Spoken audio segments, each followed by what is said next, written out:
সব কথা যেন গলায় এসে দলা পাকিয়ে যাচ্ছে। ভাই আমাকে ধরে বসিয়ে দিল। এরপর 2 হাতে চোখের পানি মুছে দিয়ে বলল, ব্ল্যাক রোজ, তুই না স্ট্রং? দেখ বোন, প্লিজ এভাবে কাঁদিস না। রোজ এভাবে কাঁদলে কি রোদের ভাল লাগে বল? সুব্রত তোকে ভুলে যায়নি, তাই না? তোকে যখন ওর মনে আসে তাহলে এটাও মনে পড়ে যাবে যে ও তোর জল্লাদ বয়ফ্রেন্ড ছিল আর এখন আমাদের ব্ল্যাক রোজের স্বামী।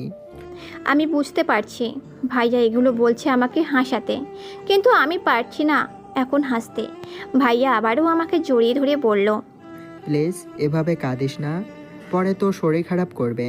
এখন চল শুভ্রর কাছে যাই। ভাইয়া আমাকে নিয়ে শুভ্রর কেবিনে এলো। শুভ্র বসে বসে আপেল খাচ্ছে। আমাকে দেখে ভ্রু কুঁচকে বলল, তোর এরকম অবস্থা কেন? চোখ মুখ ফুলে আছে, কেঁদেছিস নাকি? আমি কি বলবো বুঝতে পারছি না। ভাইয়া বুঝতে পেরে চট করে বলল, আসলে ওর মাথা ব্যথা করছে। শুভ্র একটা বড় শ্বাস ছেড়ে বলল, মাথা ব্যথা তো করবেই, একে তো এরকম গরম, তার ভেতর মহারানী শাড়ি পরেছে। হ্যাঁ রে, তোর হঠাৎ শাড়ি পরা শখ হলো কেন? এর আগে কখনো দেখিনি তো তোকে শাড়ি পরতে। শুভ্রর কথা শুনে কলিজা ছিঁড়ে যাচ্ছে। নিজেকে সামলাতে পারলাম না, আমি হাউমাউ করে খেতে দিলাম। সবাই আমি কেন কাঁদছি বুঝলেও শুভ্র বুঝলো না। কতক্ষণ অবাক দৃষ্টিতে তাকিয়ে থেকে বেড ছেড়ে দৌড়ে আমার কাছে এসে বলল, রোজ তুই কাঁদছিস কেন? আমি কোনোভাবেই কান্না থামাতে পারছি না। জানি না শুভ্রর কি হলো, হঠাৎ আমাকে জড়িয়ে ধরলো। তাহলে কি শুভ্রর সব মনে আছে? শুভ্র কি আমার সাথে মজা করছিল? কিন্তু না, এবারেও আমি ভুল প্রমাণিত হলাম। শুভ্র আমার মাথায় হাত বুলিয়ে বলল, আরে এই রেড রোজ, আমি তোর সাথে মজা করছিলাম, তুই শাড়ি পর, আমি কিচ্ছু বলবো না। আমি বুঝতে পারিনি তুই কেঁদে ফেলবি। এই দেখ, তোর শুভ্র ভাই কান ধরে সরি বলছে। আর এভাবে কাঁদিস না প্লিজ। এর মাঝে ডক্টর ডাক দিল। তাই ম্লান হেসে আমরা বেরিয়ে এলাম।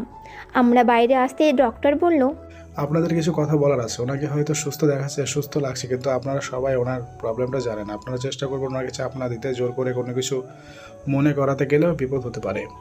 আমি আঁতকে উঠে বললাম, বিপদ মানে? ডক্টর একটু চুপ থেকে বলল, ওনার ব্রেনে চাপ লাগলে উনি সেন্সেস হয়ে কোমায় চলে যেতে পারে। আমি কি করব এবার? আমি পারবো না শুভ্রর কিছু হতে দিতে। তাই বললাম, না ডক্টর, আমরা ওকে চাপ দেবো না, জোর করে কিছু মনে করাতেও চাইবো না।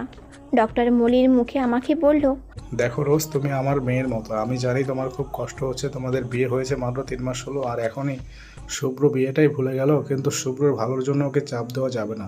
উনি আমাদের সবাইকেই চেনে। আমি জোরপূর্বক হাসি দিয়ে বললাম, জি, কোনো রকম চাপ দেব না। এরপর আমরা চলে এলাম। বুকের ভেতরটা ফেটে যাচ্ছে। কাউকে বোঝাতে পারছি না আমার কষ্টটা। আমার জন্যই তো শুভ্রর অ্যাক্সিডেন্ট হয়েছিল। শুভ্র যতই বলুকছে ওর ভুল ছিল, ও অন্যমনস্ক হয়ে হাঁটছিল, তাই অ্যাক্সিডেন্ট হয়েছিল। কিন্তু আসল সত্যি তো এটাই। সেদিন আমি ওই রকম বিহেভ করায় ও কষ্ট পেয়েছিল, কিন্তু আমার সন্তান, ওর কি হবে? সকাল হয়ে গিয়েছে, শুভ্রকে বাড়ি নিয়ে যাবে। এর মাঝে মনে পড়ল শুভ্র রুমে আমাদের বিয়ের ছবি আছে। এছাড়া আরও অনেক ছবি আছে। তাছাড়া পুরো বাড়িটা এখনও সাজানো আছে। কাউকে না জানিয়ে আগে বাড়ি চলে এলাম। বাড়ি এসে সার্ভেন্টের বললাম সব গোছাতে, আর আমি রুমে চলে এলাম। দেয়ালে আমার আর শুভ্রের অনেক ছবি আছে। এগুলো দেখে আপনা আপনি চোখে পানি চলে এলো। একটা ছবিতে হাত দিলাম সরাবো বলে। ছবিটা সরাতেই বুকের ভেতরটা মোচড় দিল। কান্নায় ভেঙে পড়ে ফ্লোরে বসে পড়লাম। চিৎকার করে কাঁদছি আর বলছি, হে আল্লাহ, এরকম দিন কেন এলো? কেন এরকম দিনের মুখোমুখি হতে হলো আমার? আমি তো এটা চাইনি। তুমি কেন সবাই হলে না? কেন মুখ তুলে তাকালে না খোদা? এর মাঝে সার্ভেন্ট এসে বলল শুভ্রদের গাড়ি প্রায় চলে এসেছে। ফোন করেছিল। ওদের দিয়ে ছবিগুলো নিয়ে স্টোর রুমে চলে এলাম। সবগুলো ছবি স্টোর রুমে রেখে তালা মেরে দিলাম, কারণ ওই রুমে শুভ্র কখনোই আসে না। এরপর আবার রুমে এসে আমার সব কাপড় বের করে নিলাম। আমি এই বাড়িতে যেই রুমে থাকি সেখানে চলে এলাম। রুমে আসতেই গাড়ির আওয়াজ পেলাম। হঠাৎ মনে পড়লো বেডের পাশেই আমার আর শুভ্র ছবি আছে। তাড়াতাড়ি আবার শুভ্র রুমে চলে এলাম। ছবি নিয়ে বের হতে গেলে শুভ্র চলে এলো। আমাকে দেখে চোখ ছোট ছোট করে বলল, তুই আমার রুমে কি করছিস? আমি ছবিটা লুকিয়ে ফেলে বললাম, এমনি অগোছালো ছিল তাই একটু গুছিয়ে দিলাম। তাই বলেই তাড়াতাড়ি পাশ কাটিয়ে চলে এলাম। রুমে এসে ভাবলাম শাওয়ার নেওয়া দরকার। শাওয়ার নিয়ে একটা রেড থ্রি পিস পরে নিলাম। এরপর নিচে আসতে দেখলাম শুভ্রও আছে। আমাকে দেখে আবার বলল, এই তুই এরকম বিবাহিতা মেয়েদের মতো হাতে চুড়ি নাকে নাকফুল পরেছিস কেন? আমি কিছু বলবো তার আগে মামনি বলল, শুভ্র, তুই তো জানিস রোজকে আমাদের রোজ কি পরিমাণের দুষ্ট। কলেজে যেতে আসতে ছেলেরা ডিস্টার্ব করে, তাই এভাবে সেজে সবাইকে বলেও বিবাহিতা। বলেই হেসে দিল। না চাইতেও আমিও হাসলাম। শুভ্র কতক্ষণ থ মেরে থেকেই হেসে পড়ল। সিরিয়াসলি রোজ? ওহ মাই গড, এত দুষ্টু তুই। অবশ্য আমেরিকা থেকে আসার পর তোকে দেখছি কি না মনে নেই, কেন যে আমার মনে পড়ছে না। আমি বলেই মাথায় হাত দিল। আমি বলে উঠলাম, শুভ্র শোনো। অমনি শুভ্র আমার দিকে তাকালো। বুঝলাম কেন তাকিয়েছে, তাই বললাম, মানে শুভ্র ভাইয়া, তোমার যখন মনে পড়ছে না তখন জোর করে মনে করার দরকার নেই। শুভ্র তালে তাল মিলিয়ে বলল। হ্যাঁ, এটা ঠিক বলেছিস, মনে করতে চাইলে মাথা ব্যথা করছে। এর মাঝে সেখানে বাবা এসে পড়ল। শুভ্র, তুমি অফিসে যেতে পারবে? শুভ্র মুখে বিরক্তি নিয়ে বলল, বাবাই তুমি তো জানো আমার এসব বোরিং লাগে। বাবা হঠাৎ বলে ফেলল। কিন্তু তুমি তো গত 3 মাস গিয়েছো অফিসে। শুভ্র অবাক হয়ে বলল। আমি কবে অফিসে গেলাম? পরিস্থিতি সামলাতে আমি বললাম, বাবা বলতে চাইছে যে তুমি গেলে ভালো হতো, সেটাই তাই না বাবা? বাবা হ্যাঁ বলল। শুভ্র ভ্রু কুঁচকে বলল, সেটা বুঝলাম, কিন্তু তোর কি হয়েছে? আমাকে শুভ্র বলছিস, আবার আমার বাবাইকে বাবা বলছিস। আমি আমতা করে বললাম, মুখ ফসকে বেরিয়ে যায়, জানোই তো আমি কত ফাজেল। শুভ্র মুচকি হেসে বলল। হ্যাঁ, এটা ভুলে গিয়েছিলাম। আমি দৌড়ে রুমে চলে এলাম। এভাবেই 2 দিন কেটে গিয়েছে। ঠিকমতো খাই না, আমি খেতে পারি না। সকালবেলা সবাই ড্রয়িং রুমে বসে আছে। আম্মু আর ভাইয়াকে দেখে এগিয়ে এলাম। লাস্ট সিঁড়িতেই এসেই মাথা ঘুরে পড়ে গেলাম। কানে ভেসে এলো শুভ্র রোজা বলে চিৎকার। এরপর আর কিছু মনে নেই। সেন্সলেস আসার পর নিজেকে হসপিটালে পেলাম। সবার মুখে হাসি ভাবটা থাকলেও শুভ্রের চোখগুলো অসম্ভব লাল। মনে মনে ভাবছি ডক্টর নিশ্চয়ই সব বলে দিয়েছে। ভাবনার মাঝেই শুভ্র আমার হাত ধরে টেনে দাঁড় করালো। দাঁড় করিয়ে আমার গালে ঠাস করে একটা থাপ্পড় মারলো। থাপ্পড় খেয়ে আমি বেডে পড়ে নিলাম। ঠোঁটে হাত দিয়ে দেখি ঠোঁট কেটে রক্ত বেরিয়ে গিয়েছে। শুভ্র আবার আমাকে দাঁড় করিয়ে বলল, how can you do this Rose? আমি না জানার ভান করে বললাম, কী করেছি আমি? অমনি শুভ্র আমার আর এক গালে থাপ্পড় মেরে বলল, বিয়ের আগে তুই কি করে প্রেগনেন্ট হলি বল? এত নোংরা একটা কাজ কি করে করলি তুই? বল এই বাচ্চার বাবাকে। তোকে আমি ভালো ভেবেছিলাম, কিন্তু তুই এত খারাপ। কি হলো বল, কে এই বাচ্চার বাবা? আমার বুকটা ফেটে কান্না আসছে। এমন পরিস্থিতির মুখোমুখি হতে হবে জীবনে কোনোদিন ভাবিনি আমি। আমার বাচ্চাকে নিয়ে প্রশ্ন উঠবে, কে ওর বাবা? আর এই প্রশ্নটা কে করছে? আমার স্বামী। আমার বাচ্চার বাবা। চেঁচিয়ে বলতে ইচ্ছা করছে, এই বাচ্চার বাবা তুমি শুভ্র। কিন্তু কী করে বলবো আমি? ডক্টর যে বলেছে শুভ্রকে চাপ না দিতে। আমি চুপ করে অশ্রু বিসর্জন দিচ্ছি। শুভ্র প্রচুর পরিমাণে রেগে আমার হাত ধরে মোচড় দিয়ে বলল, রোজ, লাস্ট টাইম জিজ্ঞাসা করছি, আমাকে বল কে তোর বাচ্চার বাবা? মামুনি এগিয়ে এসে আমার হাত ছাড়ালো। হাত ছাড়িয়ে শুভ্রর দিকে তাকিয়ে বলল, তুই জানতে চাস কে এই বাচ্চার বাবা? তাহলে শোন, এই বাচ্চার বাবা। তার আগেই আমি মামুনিকে থামিয়ে দিলাম। শুভ্র অবাক চোখে তাকিয়ে বলল, আম্মু তুমি জানো? আমি চোখ মুছে বললাম, কি করে জানবে? না মামুনি জানে না। মামুনি কি করে জানবে? শুভ্র আবারও আমার হাত ধরে বলল। তাহলে তুই বল কে? শুভ্র থেকে আমি নিজের হাতটা ছাড়িয়ে বললাম, আমি তোমাকে বলতে পারবো না। শুভ্র এবার প্রচুর ক্ষেপে গিয়ে বলল, তুই এত নীচ কি করে হতে পারলি? তোকে মামুনি আর আঙ্কেল এই শিক্ষা দিয়েছে? তুই যদি না বলিস কে এই বাচ্চার বাবা, তাহলে তুই এই বাচ্চা রাখতে পারবি না রোজ। আমি অবাক হয়ে বললাম, মানে? শুভ্র চোখ মুখ শক্ত করে বলল, তোকে অ্যাবর্শন করতে হবে। আমি ধপ করে নিচে বসে পড়লাম। এ কোন পরীক্ষা নিচ্ছে আল্লাহ আমার সাথে এরকম কেন হচ্ছে? শুভ্র তো জানেও না এই বাচ্চাটা ওর। না জেনে নিজের বাচ্চাকে নিজে শেষ করতে চাইছে। এখন আমি কি করব? কোন পথ খুঁজে পাচ্ছি না আমি। শুভ্র আমার হাত ধরে বলল, চল ডক্টরের কাছে। তখনই ভাইয়া শুভ্রর হাত থেকে আমার হাত ছাড়িয়ে বলল, রোজ, কোথাও যাবে না শুভ্র? শুভ্র অবাক দৃষ্টিতে তাকিয়ে বলল, এসব কি বলছিস রোজ? তোরা কি চাস রোজের বদনাম হোক? ভাইয়া চুপ করে থেকে বলল, রোজের কোনো বদনাম হবে না শুভ্র। শুভ্র চেঁচিয়ে বলে ওঠে, মানে কি? হ্যাঁ, বিয়ের আগে বাচ্চা পেটে আর তুই বলছিস বদনাম হবে না?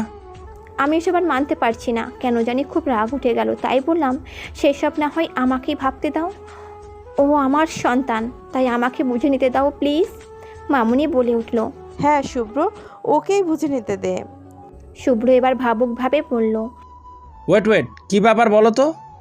রোজ এরকম একটা কাজ করে বসে আছে আর তোমরা জানতে চাইছো না কে এই বাচ্চার বাবা? এমন বিহেভ করছো কেন? তোমরা সব জানো। এমন বিহেভ করছো যেন তোমরা সব জানো। তোমরা কি কিছু লুকাচ্ছ আমার থেকে? সবাই চমকে উঠে পড়ল। কি লুকোবো? শুভ্র নিজের রাগটা কন্ট্রোল করতে চাইছে।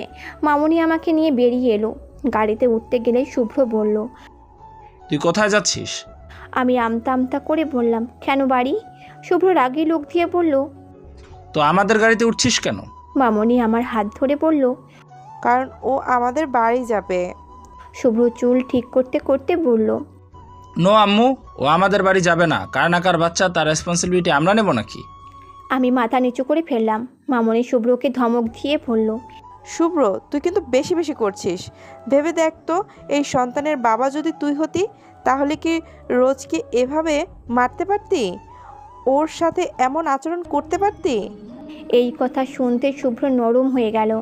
এক দৃষ্টিতে আমার দিকে তাকিয়ে আছে। মামুনি আমাকে নিয়ে গাড়িতে বসিয়ে দিল। শুভ্র গাড়িতে উঠে গাড়ি ড্রাইভ করছে। ভাইয়া আর আম্মু নিজেদের গাড়ি নিয়ে বাড়ি গেল, আর আমরা এই বাড়িতে চলে এলাম। বাড়ি চলে আসতেই আমাকে মামুনি বসিয়ে দিয়ে কিচেনে গিয়ে ফল নিয়ে এলো। আমি হাঁ করে তাকিয়ে আছি। মামুনি সেটা দেখে মুচকি হেসে বলল। হাঁ করে আছিস কেন? তোর প্রেগনেন্সি 2 মাস রানিং, আর আমরা এতদিন জানতামই না। শোন, এবার থেকে ঠিকমতো খাবি, ওকে? আর নিজের শরীরের খেয়াল রাখবি। আমি ফল একটু মুখে দিতেই শুভ্র বলল। আম্মু, তুমি এমন বিহেভ করছো? বাচ্চাটা যেন তোমার ছেলের। এমন কেন করছো তুমি? মামুনি কিছু বলল না। আমার গলা দিয়ে খাবার নামছে না। অনেক কষ্টে কয়েক পিস ফল খেয়ে ওপরে চলে এলাম। রুমের ব্যালকনির দোলনায় বসে পড়লাম আর ভাবতে লাগলাম, মাত্র কয়েকদিনের আমার জীবনের মোড়টা এইভাবে ঘুরে গেল। আসলেই আমরা যেটা কল্পনা করি না কখনো কখনো বাস্তব হয়ে সেগুলো আমাদের সামনে ধরা দেয়। এইভাবেই 2 মাস কেটে গিয়েছে। শুভ্র আমার সাথে কথা বলে না, কিন্তু খারাপ বিহেভও করে না। জানালার পাশে বসে এইসব ভাবছিলাম।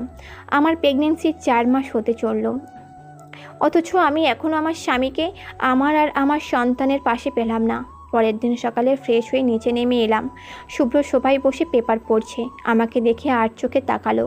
আমি মামুনির কাছে গিয়ে বললাম, আরে মামুনি, আমার কলেজে যেতে হবে, আসলে একটা সিট আনতে হবে, ইম্পর্টেন্ট। মামুনি আমাকে নিয়ে শুভ্রর কাছে এসে বলল। শুভ্র, ওকে কলেজে দিয়ে আয় তো। শুভ্র বিরক্তি নিয়ে বলল। ওকে নিয়ে যাব আমি। তুমি কি করে ভাবলে আম্মু? আমি ওকে নিয়ে কোথাও যাব না।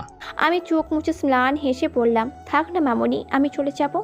শুভ্র তাচ্ছিল্য হেসে বলল। ওর বাচ্চার বাবা মেবি ওয়েট করছে। আমি কেঁদে দিয়ে বললাম, প্লিজ শুভ্র ভাই, চুপ করো। আমার সন্তানকে নিয়ে আর কিছু বলো না। কে ওর বাবা সেটা তো আমি জানি, তাই তোমার এসব না বললেও চলবে। আমি একাই চলে এলাম। আজকে কোনো রিক্সায় নাকি নেই, কলেজে তাড়াতাড়ি যেতে হবে, সামনে পেতে পারি ভেবে হাঁটা দিলাম। অনেকটা হাঁটার পরেও কোনো রিক্সা পেলাম না। এর মধ্যেই একটা গাড়ি এসে আমার সামনে থামলো। আচমকা এইভাবে গাড়ি থামায় ভয় পেয়ে গেলাম। পরে তাকিয়ে দেখি এটা শুভ্র। আমি কিছু বুঝতে পারছি না। শুভ্র মুখটা বাঁকিয়ে বলল। তোর জন্য জনম জনম দাঁড়িয়ে থাকতে পারবো না, তাড়াতাড়ি গাড়িতে উঠে প্লিজ। আমি ভ্রু কুঁচকে বললাম, তুমি নাকি আসবে না? শুভ্র আবার রেগে বলল। দেখ রোজ, একদম ফুটেজ খাবি না। তুই গাড়িতে আসবি নাকি আমি আনবো? আমি চুপচাপ গাড়িতে উঠলাম। শুভ্র আমাকে নিয়ে কলেজে এলো। আমি ভেতরে যেতেই রাহি এসে বলল, শুনলাম শুভ্র নাকি তোমাকে ভুলে গেছে, মানে তোমাদের বিয়ের কথা ভুলে গেছে। আমি রাহিকে কিছু বললাম না। কী লাভ ওর সাথে কথা বলে। নিজের কাজ সেরে আবার চলে এলাম। শুভ্র এখনও এখানেই আছে। আমি চুপচাপ গাড়িতে বসে পড়লাম। শুভ্র কোনো কথা বলছে না। গাড়ি এসে বাড়ির সামনে থামতেই আমি বাড়ির ভেতরে চলে এলাম। আমার পেছনে শুভ্র এলো। তখনই শুনলাম, শুভ্র শোনো। সাথে সাথে ঘুরে তাকালাম, কারণ এটা রাহির গলার আওয়াজ। তাকাতে দেখি রাহি শুভ্রকে জড়িয়ে ধরে বলল, I missed you so much baby. Shubhro রাহিকে ধাক্কা দিয়ে সরিয়ে বলল। তুমি এখানে কি করছো? রাহি মুচকি হেসে বলল, তোমাকে একটা কথা জানাতে এসেছি। তুমি জানতে চাও না রোজের বেবির বাবা কে? আমি অবাক হয়ে তাকালাম। ওইসব কী করে জানলো? তাহলে কি শুভ্র ওকে বলবে যে শুভ্র এই বাচ্চার বাবা? শুভ্র রাহির কথা শুনে বলল। হ্যাঁ তুমি জানো। রাহি আমার দিকে তাকিয়ে বলল। খুব ভালো করেই জানি। আমি রাহিকে চুপ করতে বললাম, কিন্তু রাহি যার নাম বলল আমি স্তব্ধ হয়ে তাকিয়ে রইলাম। রাহি হেসে বলল। আমাদের ইয়ারের স্বামীর রোজের বাচ্চার বাবা। আমি বাকরুদ্ধ হয়ে গেছি। রাহি এটা কি করে বলতে পারলো? মানুষ এতটা খারাপ কি করে হয়? কেন এরকম হচ্ছে আমার সাথে? আমার যে সন্তান এখনো পৃথিবীর আলোই দেখেনি, তাকে নিয়ে এত বাজে প্রশ্ন, এত বাজে কথা কেন হচ্ছে? শুভ্র আমাকে টেনে নিয়ে পড়ল। ও এসব সত্যি বলছে? আমি কিছু বলতে পারছি না, শুধু মাথা নাড়িয়ে না বললাম। শুভ্র রাহির দিকে তাকিয়ে বলল। ও তো না বলছে, তাহলে তুমি মিথ্যা বলছো কেন? রাহি শয়তানি হাসি দিয়ে বলল।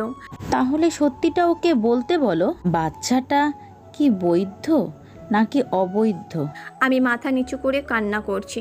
তখনই মামনি সেখানে এসে বলল। এই বাচ্চা রোজের স্বামীর। রোজ কোনো অবৈধ সন্তানের মা না, ওর বিয়ে হয়েছে তাই ওর বাচ্চা হচ্ছে। শুভ্র মনে হয় আকাশ থেকে পড়ল। শুভ্র মামনির সামনে এসে বলল। আম্মু তুমি এসব কি বলছো? রোজের বিয়ে হয়েছে মানে? রাহি মানে করে কেটে পড়ল। আমি আর এসব নিতে পারছি না, তাই চিৎকার করে বলে উঠলাম, প্লিজ এবার সব বন্ধ করো, আমি আর এসব নিতে পারছি না। বলেই দৌড়ে রুমে চলে এলাম। রাত 11টা, ছাদের দোলনায় বসে আছি। চোখ দিয়ে না যাইতেও পানি পড়ছে। বাম হাত দিয়ে সেটা মুছছে। এর মাঝে কাঁধে কেউ হাত রাখলো। বুঝতে পারলাম এটা শুভ্র। শুভ্র আমার পাশে এসে বসলো। এত রাতে এখানে কি করছিস? ছাদে তো বেশ অন্ধকার এখন। আমি তাচ্ছিল্য হেসে বললাম, যার জীবনটা অন্ধকারে ঘেরা, এইটুকু অন্ধকারে তার কি হবে? হঠাৎ শুভ্র আমার হাত ধরে বলল। তোকে যা জিজ্ঞাসা করবো তার ঠিক ঠিক উত্তর দিবি রোজ। আমি পারবো না মিথ্যে বলতে, তাই হ্যাঁ বললাম। শুভ্র আমার হাত ছেড়ে বলল। আমাকে বল তোর স্বামী কোথায়? তুই বিয়ে করে নিলি রোজ? আমি বসে থেকে দাঁড়িয়ে একটা দীর্ঘশ্বাস ছেড়ে বললাম, আমার স্বামী আমাকে ভুলে গিয়েছে। আমাকে ওর মনে থাকলেও আমাদের বিয়ের কথা আর মনে নেই। যেন শুভ্র ভাই, ও বলেছিল ও আমাকে ভুলে যাবে না। ও আমাকে বলেছিল ও আমাকে ভুলে যাবে না। ও কিন্তু ওর কথা রেখেছে। ও আমাকে ভুলে যায়নি, কিন্তু আমাদের বিয়ের কথাটা ভুলে গিয়েছে। আর যার বিয়ের কথাই মনে নেই, তার আমার সন্তানের কথা কি করে মনে থাকবে? জানো তো, ও আমাকে অনেক ভালোবাসে, আমিও ওকে অনেক ভালোবাসি। খুব কষ্ট হয় ওর থেকে দূরে থাকতে। বলতে বলতে চোখ দিয়ে টপ টপ করে পানি পড়ছে। পেছনে ঘুরে দেখলাম শুভ্র চোখেও পানি। বুঝতে পারলাম শুভ্র কেন কাঁদছে। আমি কিছু বলতে যাবো তার আগে শুভ্র বলল। তুই নিচে চলে যা রোজ। আমি চুপচাপ সিঁড়ি দিয়ে চলে এলাম। তখন এই কানে ভেসে এলো শুভ্রের কান্না ভেজা গলার গান। আমি আবার ছাদে চলে এলাম, কিন্তু ছাদের দরজায় দাঁড়িয়ে রইলাম। শুভ্র ডান হাতের উল্টো পেট দিয়ে নিজের চোখের পানি মুছছে আর গাইছে। এক হাত ছাদের বাউন্ডারিতে ঘুষি মারলো আর গানের পরের লাইন গাইলো। বাকিটা শুনে নেবেন। শুভ্র গানটা গাইতে গাইতে ধপ করে বসে পড়লো। আমি অবাক হয়ে তাকিয়ে আছি। শুভ্র কাঁদতে কাঁদতে বলে উঠল। তুই কেন বিয়ে করলি রেড রোজ? আমি যে তোকে ভালোবাসি, আর তুই কি না অন্য কাউকে বিয়ে করলি? তাকে ভালোবাসিস তুই? জানি না এমন কেন হলো। তোর বাচ্চার জন্যই বা আমার কেন এমন ফিলিংস হয়? আমি জাস্ট কিছু বুঝতে পারছি না। এমন মনে হচ্ছে আমি যেন কিছু ভুলে গিয়েছি। তুই কেন বিয়ে করলি অন্য কাউকে? আমি শকড হয়ে তাকিয়ে ভাবছি। এর মাঝে শুভ্র উঠে দাঁড়ালো আর আমি সরে দাঁড়ালাম। শুভ্র চোখ মুখ শক্ত করে পড়ল। শুভ্র আমাদের বিয়ের কথা ভুলে গেল, আমার প্রতি ওর ভালোবাসাটাও ভুলে যায়নি। ভালোবাসা ফিলিংস সব এখনও মনে আছে, কিন্তু ওর কবে সব মনে পড়বে? না, রোজ অন্য করাবো, তাই আমি ওকে নিয়ে আর ভাববো না বলে নিচে নেমে গেল আর আমি সিঁড়ির পাশে লুকিয়ে গেলাম। মনটা আবার খারাপ হয়ে গেল। পরের দিন সকালে ড্রয়িং রুমে নামবো, তাই রুম থেকে বের হলাম। শুভ্র রুমের সামনে দিয়ে যেতে গেলেই দেখলাম শুভ্র কপালে চিন্তার ভাঁজ ফেলে কিছু খুঁজছে। আমি কিছু না বলে চলে এলাম। আমি চলে আসতেই শুভ্র বলল। ড্যাম ইট, কোথায় গেল? এত ছোট জিনিসটা হারিয়ে গেল। কোথাও আম্মু স্টোর রুমে রেখে দেয়নি তো? কাল একবার স্টোর রুমে গিয়ে দেখবো। নিচে এসে বসতেই মামুনি এসে বলল। রোজ তোর মোবাইল কোথায়? আমি আস্তে করে বললাম, মোবাইল রুমে আছে। কেন মামুনি? মামুনি তার মোবাইলটা আমাকে দিয়ে বলল, এই নে, রাজিয়া ফোন করেছে। মোবাইলটা নিয়ে আম্মুর সাথে কথা বললাম। এই 2 মাসে বাড়িতে যাওয়া হয়নি, তাই আম্মুর মন খুব খারাপ। আগামীকাল ওরা এই বাড়িতেই আসবে, কারণ আগামীকাল বাবা আর মামনির বিবাহবার্ষিকী। জানি এখন যদি পার্টি করতে চাই তাহলে ওরা একদমই না করে দেবে। কারণটাও আমি আমার মন খারাপ তাই। এর জন্যই আজকে থেকে খুব হাসছি। যদিও সবটার লোক দেখানো হাসি, প্রতি বছর এই দিনে বাড়িতে গ্র্যান্ড পার্টি রাখা হয়। আমি চাই না এই বছর আমার জন্য সব ভেস্তে যাক। আর এরকমটা হলে শুভ্রও হাজারটা প্রশ্ন করবে। মামনি আমাকে দেখে যে অবাক হয়েছে সেটা মামনির মুখ দেখেই বোঝা যাচ্ছে। একটু পর শুভ্র নিচে এসে বলল, এই তুই এত হাসছিস কেন? আমি হাসতে হাসতেই বললাম, তাহলে কি কান্না করা উচিত ছিল? শুভ্র বিরক্তি নিয়ে সোফায় বসে বলল, আম্মু আমার হারমোনিকা কোথায়? ওটা আমি রুমে খুঁজে পাচ্ছি না। মামনি জানে না তাই বলল। আমি তো জানি না কোথায়। শুভ্র কিছুক্ষণ চুপ থেকে বলল, আচ্ছা আমিই খুঁজে নেব। আমি মিথ্যে হাসি ফুটিয়ে বললাম, ওটা কি স্পেশাল নাকি? শুভ্র রেগে বলল। দেখ রোজ, সবটা নিয়ে মজা করবি না। আমি আর কিছু বললাম না। মামনি ব্রেকফাস্ট রেডি করে ডাকলো। চুপচাপ ব্রেকফাস্ট করে নিলাম। আমার সন্তানের জন্য আমাকে ঠিক থাকতে হবে। আল্লাহ চাইলে খুব তাড়াতাড়ি শুভ্র সব মনে পড়বে, এই আশা বুকে নিয়ে ঠিক আছি আমি। ব্রেকফাস্ট শেষ করতেই শুভ্র বলল, রোজ একটু শোন। আমি চুপচাপ গিয়ে বললাম, কি? শুভ্র বড় একটা শ্বাস নিয়ে বলল, শপিং মলে যেতে পারবি? আমি ভ্রু কুচকে বললাম, শপিং মলে কেন? শুভ্র ফিসফিস করে বলল, আগামীকাল আম্মু আর বাবার অ্যানিভার্সারি। আম্মুর জন্য শাড়ি কিনবো আমি, কিন্তু আমি একা কি করে কিনবো বল? বাবার স্যুট আমি কিনতে পারবো, বাট শাড়ি আমি একা কিনতে পারবো না। তোর প্রবলেম না হলে আমার সাথে চল। আমি মুচকি হেসে বললাম, তুমি ওয়েট করো, আমি আসছি। রুমে এসে একটা সবুজ 3 পিস পরলাম। এরপর চুলগুলো ঠিক করে নিচে এসে বললাম, আমি রেডি, চলো। মামনি পেছন থেকে বলে উঠল, এই তোরা কোথায় যাচ্ছিস? শুভ্র আমার বাম হাতটা ধরে বলল, আম্মু একটু কাজ আছে। বলে আমার হাত ধরে গাড়িতে ওঠালো। এরপর নিজের ড্রাইভিং সিটে বসে গাড়ি স্টার্ট দিল। আমার খুব ভালোই লাগছে এইভাবে। অনেক দিন পর শুভ্রর সাথে কোথাও যাচ্ছি। গাড়ি চলতে চলতেই শপিং মলে এসে দাঁড়ালো। আমি আর শুভ্র নেমে ভেতরে চলে এলাম। কয়েকটা দোকানে ঘুরে দুটো শাড়ি কিনলো শুভ্র, আর বাবার জন্য স্যুট কিনলো। এরপর আমাকে নিয়ে ফুড কর্নারে এলো। এখানে আসতেই আমি বললাম, এখানে কেন এলে? শুভ্র আলসেমি ঝেড়ে বলল, এখানে মানুষ নিশ্চয় ফুটবল খেলতে আসে না। বলে চেয়ার টেনে বসে আমাকে বলল, কিরে রেড রোজ, তোর কি দাঁড়িয়ে খেতে ইচ্ছা করছে? আমি চুপচাপ বসে পড়লাম। একটু পর ওয়েটার এসে অর্ডার নিয়ে গেল। শুভ্র সব আমার পছন্দের খাবার অর্ডার করেছে, কিন্তু এখন আমার ভালো লাগছে না এইসব। ওয়েটার খাবার দিয়ে যেতেই শুভ্র খেতে শুরু করলো। আমি কোনো রকম একটু খেতেই বাইরে চেঁচামেচি শুনতে পেলাম। শুভ্রকে বলে তাড়াতাড়ি বিল দিয়ে বেরিয়ে এলাম। দেখলাম এক জায়গায় অনেক মানুষ ভিড় করে আছে।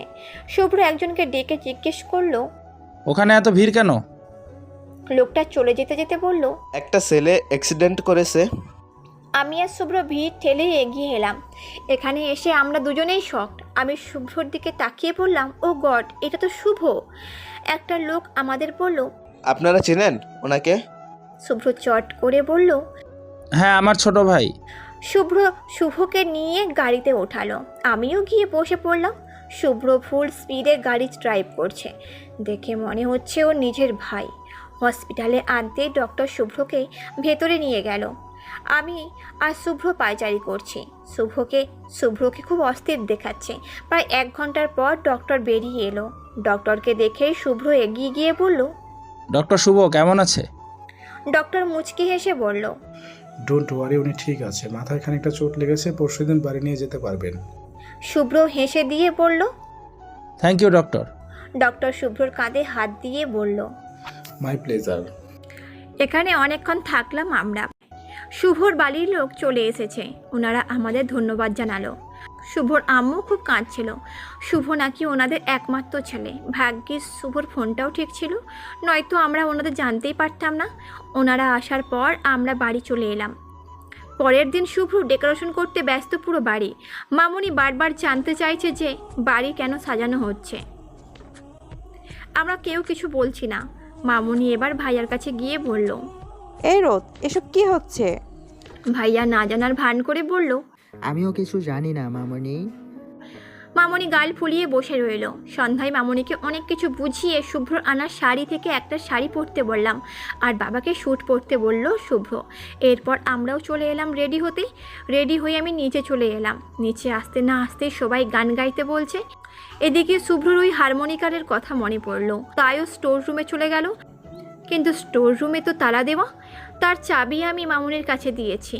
তাই শুভ্র মামুনির রুমে এলো, মামুনি থেকে চাবি নিয়ে আবার গেল স্টোর রুমের চাবি খুলে ভেতরে গেল, গিয়ে নিজের হারমোনিকা খুঁজতে লাগলো। হঠাৎ ওর চোখ পড়ল ছবির ফ্রেমে। ছবির ওপরে অলরেডি ধুলোবালি জমে গিয়েছে, আর একসাথে পাশাপাশি অনেকগুলো ছবি।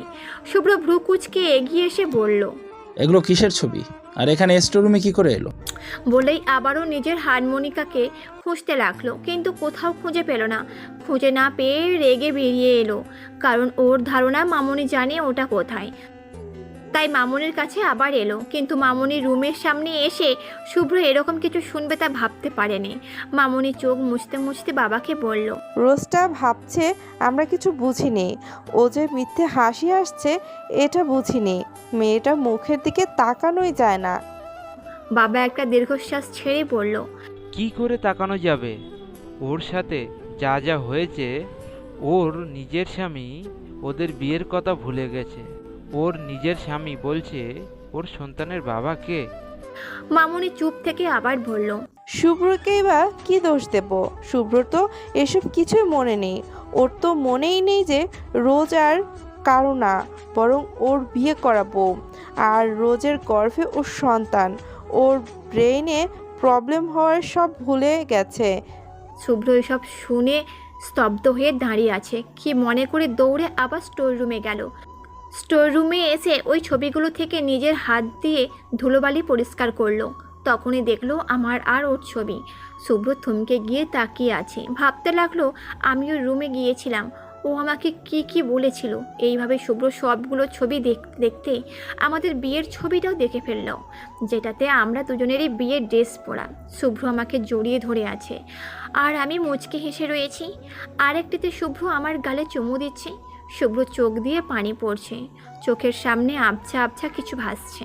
শুভ্র দুই হাতে মাথা চেপে ধরে বলে, রোজ আমার বউ, ওর সন্তান আমার সন্তান, তাই তো আমার ওর প্রতি এরকম টান কাজ। শুভ্র স্টোর রুম থেকে বেরিয়ে এলো। ওইদিকে আমি এখনও গান গাইছি। এবার মামুনি আর বাবাও গাইতে বলছে, তাই ভাবলাম সেই গানটাই গাইবো। গান গাইতে গাইতে অনুভব করলাম পেটে খুব ব্যথা করছে। হঠাৎ করে কেন ব্যথা করছে এসব ভাবতে ভাবতে ব্যথা বেড়ে গেল। এবার সহ্য সীমার বাইরে ব্যথা করছে। আমি চিৎকার করে শুভ্রকে ডাকলাম। আমার চিৎকার শুনে শুভ্র দৌড়ে এলো, এসেই আমাকে জড়িয়ে ধরে বলল, রোজ আমার সব মনে পড়ে গিয়েছে। আর তোমার কোথায় কষ্ট হচ্ছে বলো? আমি খুশিতে হেসে আবার কেঁদে দিলাম, কিন্তু পেটের ব্যথায় সেন্সলেস হয়ে গেলাম। যখন সেন্স এলো নিজেকে হসপিটালে পেলাম। আমার পাশে শুভ্র বসে আছে। আমি পেটে হাত দিয়ে বললাম, আমার বাচ্চা বাচ্চা ঠিক আছে? শুভ্র আমার হাত শক্ত ধরে বলল, আমাদের বাচ্চা একদম ঠিক আছে। বেড থেকে নেমে শুভ্রকে জড়িয়ে ধরলাম। কতদিন পর শুভ্রর মুখে শুনলাম, কতদিন পর শুভ্রর মুখে তুমি শুনলাম, কতদিন পর ওকে জড়িয়ে ধরলাম। ডক্টর বলল আমি বাড়ি যেতে পারি। শুভ্র বলল একবার শুভকে দেখে যাবে। তাই মামুনিকে আর ভাইয়াকে গাড়িতে পাঠিয়ে দিল। এদিকে আমি আর শুভ্র কেবিনে গিয়ে শুভর মাথায় ব্যান্ডেজ করা, আর সেই ছেলে বেড থেকে নেমে কানে হেডফোন গুঁজে গান শুনছে আর নিজে মুখ মেলাচ্ছে। শুভ্রর গানের রিলিক্স শুনে আমি হাঁ করে তাকিয়ে আছি। একাধারে গুনগুন করে আবার গাইল। ওর গান শুনে এটা বুঝলাম যে আজব প্রেম কি গজব কাহানি মুভির রণবীর কাপুর আর ক্যাটরিনা কাইফের গান শুনছে। শুধু যে গান শুনছে সেটা নয়, এই ছেলে চোখ বন্ধ করে হেলে দুলে ডান্স করছে। আমি আর শুভ্র চোখ বড় বড় করে তাকিয়ে আছি। এর মাঝেই শুভ ধোপাস করে পড়ে গেল। পড়ে গিয়ে চোখ খুলে আমাদের আবিষ্কার করলো। শুভ্রকে দেখে দাঁত কেলিয়ে বলল, ভাইয়া তুমি এসেছো, প্লিজ আমাকে উঠাও। বলে নিজেদের ডান হাত এগিয়ে দিল। শুভ্র হেসে নিজের হাত বাড়িয়ে দিতে গিয়ে থেমে গেল। আমি ভ্রু কুঁচকে তাকালাম ওর দিকে। চোখগুলো ছলছল করছে, ঠোঁটগুলো কাঁপছে। আমি এবার শুভ্রর দিকে তাকালাম। শুভ্রর দৃষ্টি শুভর হাতের দিকে। আমি ওর দৃষ্টি অনুসরণ করতে দেখলাম শুভ্রর ডান হাতে এল সিস্টেম কাটা দাগ, কিন্তু বুঝলাম না শুভ্র কি হলো। আমি শুভ্রর কাঁধে হাত রাখতেই শুভ্র আমার দিকে ফিরল, চোখে পানি ঠিকই, বাট মুখে হাসি। আমি কিছু বুঝতে না পেরে বললাম, শুভ্র কি হয়েছে? শুভ্র কাঁপা কাঁপা গলায় বলল, রোজ ও আমার ভাই। আমি হাঁ করে তাকিয়ে আছি। বুঝতে পারছি শুভ্র আমার মতো অবাক হয়েছে। আমি শুভ্র থেকে অবাক চোখে তাকিয়ে বললাম, তোমার ভাই তো মরে গিয়েছে তাই না? শুভ্র চট করে রেগে গিয়ে বলল, না আমার ভাই মরেনি। সেদিন আমরা কেউই ওর লাশ দেখিনি। এই শুভই আমার ছোট ভাই, আর ওর নাম শুভ্র না, ওর নাম নীরব। শুভ চোখ ছোট ছোট করে বলল। এসব কি বলছো তুমি? শুভকে বসা থেকে উঠিয়ে নিজের বুকের সাথে জড়িয়ে ধরে বলল। ঠিকই বলেছি, তুই আমার ভাই, আমার নিজের আপন ভাই। তুই থাক, আমি আম্মুকে ডেকে আনছি। বলেই শুভ্র বেরিয়ে গেল।